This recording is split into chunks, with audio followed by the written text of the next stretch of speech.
মাত্র 50 টাকা থেকে শুরু করে 500 টাকার মধ্যে সব আকর্ষণীয় জিনিস পেতে কালকে চলে গেলাম বাণিজ্য মেলায়। হ্যালো ব্রিয়ান, কি অবস্থা সবার?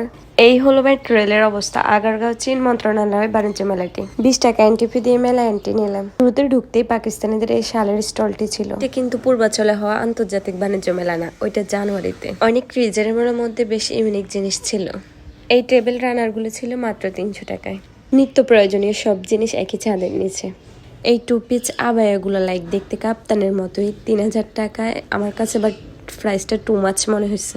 আর মেলাতে এত পরিমাণ মানুষের ভিড় ছিল, গরমে আমরা অস্থির হয়ে গেছি। আপনার হাঁটার প্রয়োজন নেই, আপনি দাঁড়ায় থাকলে মানুষ আপনাকে এমনি হাঁটাবে। কিছুক্ষণ ঘুরে দেখার পর চোখ আটকে গেল এই জুয়েলারি স্টলগুলোতে। 200 থেকে 250 টাকার মধ্যে এই ছুরি ব্রেসলেটগুলোর প্রাইস ছিল, আর কুশন কাভারগুলোর প্রাইস ছিল 300 টাকা। এই মেলাতে দামাদামির কোনো স্কোপ নেই, সব পণ্যের উপরে প্রাইসটা দিয়ে রেখেছে। এই শাড়িগুলোর প্রাইস ছিল 600-700 টাকা। দাম অনুযায়ী আমার কাছে বেটার কোয়ালিটি মনে হয়েছে। ভাবা যায় এই শাড়িটাও 700 টাকায়। আরও ছিল সুন্দরবনের পিওর মধু। আমরা এখান থেকে কিছু চকলেট কিনে খেলাম।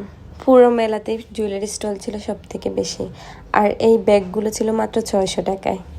এই দোকানে ব্যাঙ্গলসগুলো 300 টাকা করে। আমাদের দুইটা পছন্দ হয়। 500 টাকা বলে অনেকক্ষণ দাঁড়াইছিলাম, দেয় নাই। পরে 600 টাকা দিয়ে বাধ্য হয়ে নিলাম।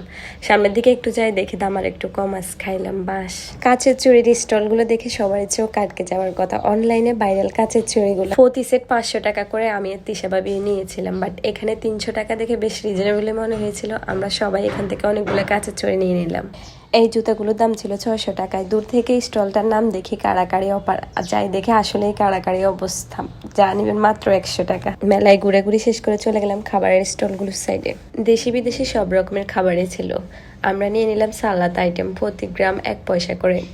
যা যা পছন্দ হয় তা থেকে একটু একটু নিলাম। 580 গ্রাম হয়েছে, 580 টাকা বিল এসছে। খাওয়া দাওয়া শেষ করে চলে গেলাম প্লে গ্রাউন্ডের দিকে। তার কিছু রাইডে উঠবে। এই হলো ভিতরের অবস্থা। মেলায় ঘুরে টায়ার্ডে মাঠে শুয়ে গেছে। দেন ঘুরে শেষ করে চলে গেলাম ভাইরাল কেক খেতে। সবাই ভালো থাকেন, আল্লাহ হাফেজ।